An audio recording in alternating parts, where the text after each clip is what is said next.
Assalamu alaikum. In previous class, we talked about the reformation of Muhammad Ali Pasha in Egypt, and now we talk what was happened after the death of Muhammad Ali Pasha. After the death of Muhammad Ali Pasha, his grandson Ismail take the rule from 1863 to 1879 in Egypt. The Ottoman Sultan called him Khidev, and after this Khidev is a title of ruler. After his successors are also accepted the title of Khidev, and he is a big interest man to westernize the Egypt, and he think Egypt is a part of Europe.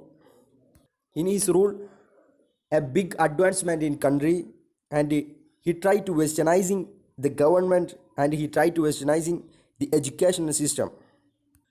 The most biggest contribution of Khidev Ismail is the opening of Suez Canal.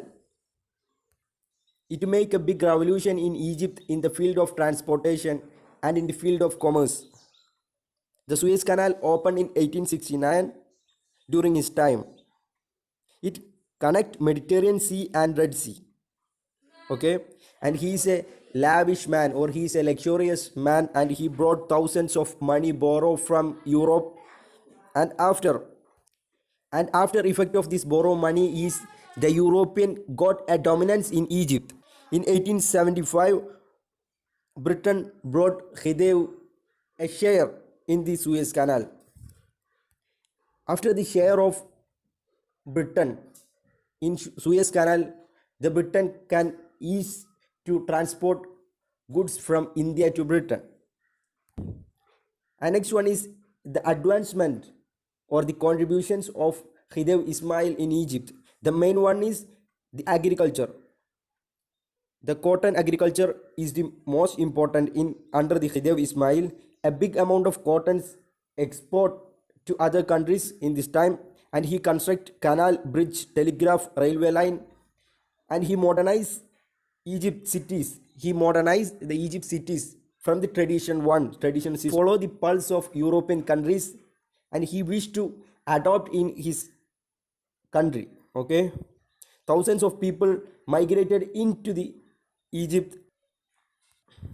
And next one, he built special school for engineers, technicals, linguistics, and for teachers. And he is the first ruler to bring education for girls. And Ismail encouraged Western habit, Western dress, and Western lifestyle in common people. After effect of his luxury, he borrowed thousands of money from Europe, and Ismail scattered the economy of Egypt. In 1882, Britain naval shot ended into the Alexandria, and 1882 September 13, the fight between Egyptians and Britain in Tal el-Kabir, and Britain win in this fight, and they make a total dominance in Egypt. The British era started in Egypt.